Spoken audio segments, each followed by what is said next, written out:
Welcome back to another technical deep dive here in the debug zone. Today we're tackling a big question and breaking it down with us from other users. Hopefully this clears up some misconceptions and helps you get the answer you need. So buckle up, stay a little curious, and let's jump right in.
And that's a wrap.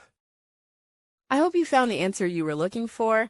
If you did, take a second to hit that subscribe button. It really helps out. And let me know in the comments which solution worked best for you. See you next time in the debug zone.